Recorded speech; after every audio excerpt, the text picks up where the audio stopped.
Please subscribe and don't forget to press the bell icon to get notified whenever we upload a new video. 3 तलाक और हलाला जैसे मुद्दों पर मुस्लिम महिलाओं को इंसाफ दिलाने के लिए यूपी के कानपुर में पहली शरिया कोर्ट का गठन किया गया। ख्वातीन बोर्ड और सुन्नी उलेमा काउंसिल ने कानपुर में महिला दरुल कज़ा की शुरुआत की है। इस कोर्ट में निकाह, तलाक जैसे मामलों पर सुनवाई की जाएगी। इस कोर्ट में महिलाएं ही अपील कर सकेंगी और यहाँ सुनवाई भी महिला मुफ्ती ही करेंगी। ये इस कोर्ट को खोलने का मकसद है वो सिर्फ ये है भी मेरे पास रुजू करेगा, कांटेक्ट करेगा, मैं ऑपोजिट वाले को बुला के ये कोशिश करूंगी कि दोनों के बीच में लड़ाई का सबब है उसको दूर करूं। ट्रेन में बच्ची का रेप किया गया। यूपी के बरेली में रेलवे स्टेशन पर खड़ी दिल्ली पैसेंजर ट्रेन में 11 साल की बच्ची के रेप के आरोप में एक युवक को जीआरपी ने गिरफ्तार किया। यूपी के इलाहाबाद में भैंस के बच्चे को खरीदने के विवाद में एक युवक की गोली मारकर हत्या कर दी गई, जिसमें पुलिस ने आरोपी को गिरफ्तार कर लिया। यूपी के कानपुर में जौहरी से लूटकर भाग रहे 2 बदमाशों को पुलिस ने गिरफ्तार कर लिया, जिनके पास से लूटा हुआ सामान और 2 तमंचे बरामद किए गए।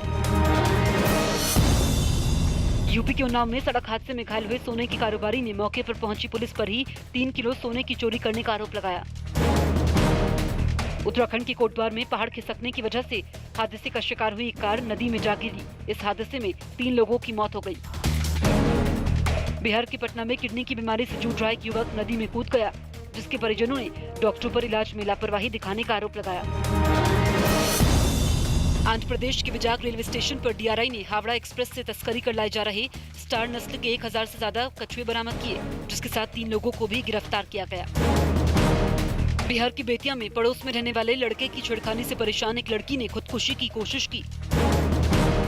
यूपी के कानपुर में जमीन बेचने के नाम पर करोड़ों रुपए की ठगी करने के आरोप में पुलिस ने एक महिला को गिरफ्तार कर जेल भेज दिया।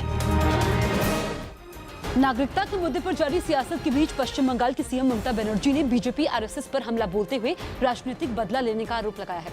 ममता ने दावा किया कि एनआरसी की सूची से कई भारतीय नागरिकों के नाम नहीं हैं और इस मामले में सुप्रीम कोर्ट के खिलाफ गुमराह करने वाले बयान सामने आ रहे हैं। ममता बनर्जी ने अपने ट्वीट में बीजेपी और आरएसएस को घेरते हुए लिखा कि लोकतंत्र कहाँ है, धर्मनिरपेक्षता कहाँ है, हमारे देश के मूल्य क्यों नष्ट हो रहे हैं, असम में केंद्रीय बलों की 200 कंपनियों को क्यों भेजा गया है। बीजेपी आरएसएस की हर एक कार्रवाई जानबूझकर विनाशकारी और राजनीतिक बदले की है। अब तो मांगे उठने लगी है कि आसाम से ज्यादा बंगाल में भी एनआरसी की जरूरत है। ममता बनर्जी कहती हैं कि मेरे रहते नहीं होगा, आपके रहते हो या ना हो, देश के रहते होगा और बीजेपी की सरकार बनेगी तो हम एनआरसी को वहां लागू करेंगे। किसी भी जिम्मेवार सरकार की ये जिम्मेवारी भी है और दायित्व भी है, सबसे पहले अपने नागरिकों के अधिकारों का संरक्षण करे। और जम्मू कश्मीर में रोहिंग्या को लेकर के उनको चिंता ज़्यादा है, कांग्रेस को और उनके सहयोगी दलों को, लेकिन पश्चिम पाकिस्तान के रिफ्यूजियों को लेकर के उनको चिंता नहीं है, उनको नागरिकता अधिकार वो नहीं चाहते। यूपी के कानपुर में एक रेस्टोरेंट पर पुलिस ने छापेमारी की। छापेमारी के समय मिला कि कई रेस्टोरेंट में शराब दी जा रही थी। पुलिस को छापेमारी के समय लड़के लड़कियां नशे की हालत में मिले। यहाँ एक लड़के के पास से पुलिस को पिस्टल बरामद हुई। रेस्टोरेंट के मालिक को पुलिस ने गिरफ्तार कर लिया। हालांकि पुलिस ने सभी लड़के लड़कियों को बिना किसी कार्रवाई के जाने दिया, लेकिन पुलिस रेस्टोरेंट पर कार्रवाई करने की बात कह रही है। आबकारी का 1 दिन का ओकेजनल बार लाइसेंस जारी हुआ था, जो 7 बजे से लेकर के रात के 11 बजे तक ही वैध था। लेकिन इनके यहाँ जो शराब पिलाने का कार्यक्रम चल रहा तो करीब 3 बजे से ही चल रहा था। इनके बार सील किया जाएगा, इनके खिलाफ कार्रवाई की जाएगी। यहाँ पे हुक्का चल रहा था सर, कोई बच्चे नहीं पी रहे, मैं कोई लीगल काम नहीं करता। यूपी के बहराइच में एक सरकारी अस्पताल के अंदर मौजूद एक सपेरा एक सांप को पकड़कर एक डिब्बे में रखने लगा। आरोपी के अस्पताल परिसर में गंदगी होने की वजह से सांपों ने वहां अपना डेरा बना लिया, जिसकी वजह से आए दिन सांप अस्पताल के अंदर पहुंचने लगे। अस्पताल के अंदर जहरीले सांप को देखकर कर्मचारियों के साथ मरीज भी दहशत में आ गए, जिसके बाद सपेरे को बुलाकर सांप को पकड़ा गया। आरोप है कि 2011 में अस्पताल को बनाते समय उसका मलबा परिसर में ही फैला दिया गया, जिसकी गंदगी में सांपों का डेरा बन गया। कई बार बिचरते अस्पताल में भी आ चुके, जिसको हम लोग सपेरा का बुला के पकड़वाए। अस्पताल में इलाज करवाने पहुंचे मरीज और उनके परिजनों ने भी प्रशासन से वहां सफाई करवाने की अपील की। गंदगी बहुत है, यहाँ पर सांप बिच्छू का खतरा है, किसी मरीज को कभी या किसी डॉक्टर को काट सकता है। अस्पताल में काम कर रहे डॉक्टरों का दावा है कि कई बार शिकायत के बाद भी प्रशासन ने गंदगी को हटाने का काम नहीं किया, जिससे कभी भी बड़ा हादसा हो सकता है। मुंबई के मलाड इलाके में एक 60 साल के आदमी ने मॉल की छत से कूदकर खुदकुशी कर ली। छानबीन में मालूम हुआ कि खुदकुशी करने वाले पर पड़ोसी के घर में घुसकर रेप करने की कोशिश का आरोप था। मुंबई के मलाड इलाके की एक महिला डॉक्टर ने खुदकुशी करने वाले आदमी की गोरेगांव थाने में शिकायत दर्ज करवाई थी। पुलिस आरोपी की तलाश कर रही थी कि बांगुर नगर पुलिस को खबर मिली कि उसने मॉल की छत से कूदकर खुदकुशी कर ली। इसकी जानकारी मैंने ली है और वहाँ के पुलिस के अधिकारी इसकी जांच कर रहे हैं। दिल्ली की गोविंदपुरी इलाके में दो गुटों के बीच गैंगवार हो गई। तस्वीरें रविवार सुबह 6 बजे की है, जब दो गुट आमने सामने आए। दोनों ओर से गोलियां चल रही थी। तभी एक गुट जान बचाने के लिए वहां से भागता दिखाई दिया। फायरिंग में 4 लोग जख्मी हो गए। दिल्ली पुलिस के मुताबिक इलाके के बदमाश लल्ला ने अपने साथियों के साथ दूसरे गुट पर हमला किया। जब बदमाश लल्ला के गुट पर जवाबी फायरिंग हुई तो वो अपने साथियों के साथ भाग निकला।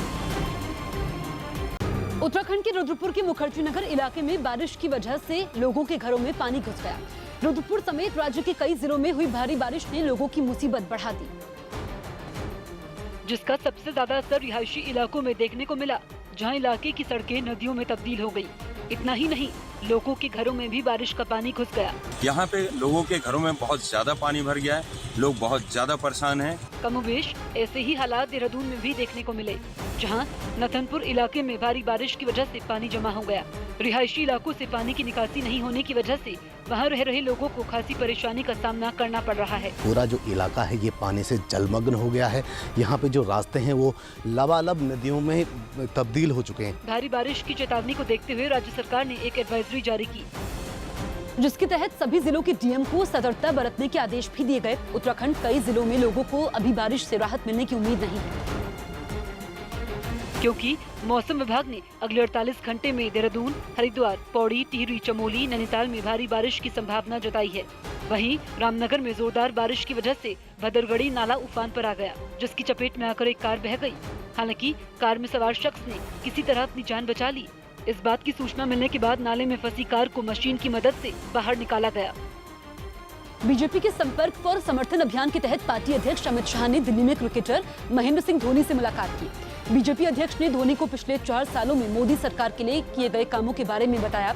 इस मौके पर अमित शाह के धोनी से मुलाकात के समय बीजेपी अध्यक्ष के साथ पीयूष गोयल और दिल्ली बीजेपी अध्यक्ष मनोज तिवारी भी साथ मौजूद थे। बहुत ही अच्छी मीटिंग रही। मैं समझता हूँ कि जिस नोट पे ये मुलाकात हुई है वो और जिस प्रकार से स्वागत किया है महेंद्र सिंह धोनी जी ने भी राष्ट्रीय अध्यक्ष जी का, ये हमारे देश के लिए एक अच्छा साइन है। उत्तराखंड के रायवाला में बचाव दल के लोग उफान पर बह रही सोंग नदी में फंसे लोगों को बचाने की कोशिश करने लगे। एसडीआरएफ ने जानकारी दी कि भारी बारिश के बाद सोंग नदी का जलस्तर खतरे के निशान से ऊपर चला गया, जिसके बाद वहां 300 से ज्यादा लोगों की जान पर खतरा बन गया, जबकि आसपास के कई गांव पानी में डूब गए। उफान पर बह रही सोंग नदी में फंसे लोगों को बचाने के लिए एसडीआरएफ ने रेस्क्यू ऑपरेशन चलाया। जो इधर आने वाला है वो तैयार रहे। बचाव दल के निर्देश के बाद वहां फंसे लोगों में 3 लड़के अपनी जगह से कुछ दूर आगे जाकर एक पेड़ के सहारे खड़े हो गए और मदद का इंतजार करने लगे। हालांकि सोंग नदी में पानी का बहाव तेज होने की वजह से बचाव दल के लोगों को अपनी नाव वापस बुलानी पड़ी, जिससे रेस्क्यू ऑपरेशन भी कुछ देर के लिए रुक गया। करीब 1 घंटे तक एसडीआरएफ को अपना रेस्क्यू ऑपरेशन रोकना पड़ा, जिससे मदद का इंतजार कर रहे लोगों में हादसे का डर साफ दिखाई दिया। बचाव अभियान के समय एसडीआरएफ को कई चुनौतियों का भी सामना करना पड़ा, लेकिन इसके बाद भी बचाव दल के लोगों ने अपनी कोशिशें जारी रखी और नाव को रस्सी से बांधकर वहां फंसे लोगों तक पहुंचने की कोशिश की। पीछे हो जाओ, रस्सी आ गई। जान पर खतरा लेकर एसडीआरएफ के जवानों ने सोंग नदी में फंसे 40 से ज्यादा लोगों को बचाने में कामयाबी हासिल की। इस बीच एक आदमी के शव को भी सुरक्षित जगह पर लाया गया। हालांकि सोंग नदी से प्रभावित इलाकों में शुक्रवार से फंसे लोगों तक एसडीआरएफ के जवान नहीं पहुंच पाए, जिससे उनमें नाराजगी साफ दिखाई दी। टापू में देखो, लोगों घर घर जाके देखो गाँव में, तब पता लगेगा नहीं कि क्या बीत रही इन पे। एसडीआरएफ ने भरोसा दिया कि वो जल्द रायवाला के आसपास के इलाकों में फंसे लोगों को बचाने का काम पूरा कर लेगी। दिल्ली में आतंकी हमले के अलर्ट के बीच सुरक्षा बल ने जम्मू से दिल्ली जा रही बस से एक संदिग्ध को जम्मू से गिरफ्तार किया है। सुरक्षा बल ने इसके पास से 8 हैंड ग्रेनेड बरामद किए हैं। जानकारी के मुताबिक ये संदिग्ध कश्मीर के त्राल का रहने वाला है। पुलिस मामले की जांच में जुटी है। उत्तर प्रदेश के रायबरेली में लगातार बारिश की वजह से कई इलाकों में बाढ़ जैसे हालात बन गए। दावा किया गया कि भारी बारिश से रायबरेली के 20 से ज्यादा गांव पानी में डूब गए, जबकि सई नदी का जलस्तर भी खतरे के निशान से ऊपर चला गया। लगातार बारिश की वजह से रायबरेली के कई इलाकों में हालात खराब हो गए। दूर दूर सैकड़ों एकड़ में फैली फसल बर्बाद हो गई। वहीं रिहायशी इलाके भी तालाब में तब्दील हो गए, जिसके बाद लोग अपनी जान पर खतरा लेकर सुरक्षित जगहों पर जाने लगे। रायबरेली के शोभापुर गाँव में भी 250 लोगों ने नाव के सहारे सुरक्षित जगहों पर जाकर अपनी जान बचाई। ग्रामीणों ने अपने स्तर से नाव लगाकर लगभग 50 परिवारों के 250 लोगों को सुरक्षित स्थान पर पहुंचाया। बचाव दल के लोगों ने प्रभावित इलाकों का दौरा किया और वहां फंसे लोगों तक मदद पहुंचाई। रायबरेली में भारी बारिश से किसानों को सबसे ज्यादा नुकसान हुआ, क्योंकि उनके घर और खेत दोनों पानी में डूब गए। बारिश से प्रभावित इलाकों में फंसे लोगों में प्रशासन के खिलाफ नाराजगी दिखी, तो उन्होंने रायबरेली से सांसद सोनिया गांधी के रवैये पर भी सवाल उठाए और नारेबाजी की। रायबरेली में भारी बारिश से 1500 से ज्यादा लोग बेघर हो गए। हालांकि प्रशासन के बड़े अधिकारियों ने हालात में जल्द सुधार होने की उम्मीद जताई। जल्द ही दिल्ली की सड़कों से 1 लाख से ज्यादा डीजल गाड़ियां हटाई जा सकती हैं। एनजीटी ने पुरानी डीजल गाड़ियों से जुड़े मामले की सुनवाई के दौरान कोई रियायत नहीं दी और साफ किया कि 10 साल पुरानी डीजल गाड़ियों को फौरन सड़कों से हटाया जाए। दिल्ली सरकार के आंकड़ों के मुताबिक करीब 3.25 लाख डीजल गाड़ियां 10 साल से ज्यादा पुरानी हैं, लेकिन सरकार का मानना है कि इनमें कई गाड़ियां दिल्ली के बाहर जा चुकी हैं या कई गाड़ियां पहले ही सड़क से हटा ली गई हैं और करीब 1 लाख डीजल गाड़ियां अब भी दिल्ली में हैं जो 10 साल से ज्यादा पुरानी हैं और सड़कों पर दौड़ भी रही हैं। एक रिपोर्ट के मुताबिक दिल्ली की हवा में प्रदूषण फैलाने वाली गैसों में एक नाइट्रोजन डाइऑक्साइड का 36% हिस्सा है। गाड़ियों से होने वाले प्रदूषण से ही ये बनता है।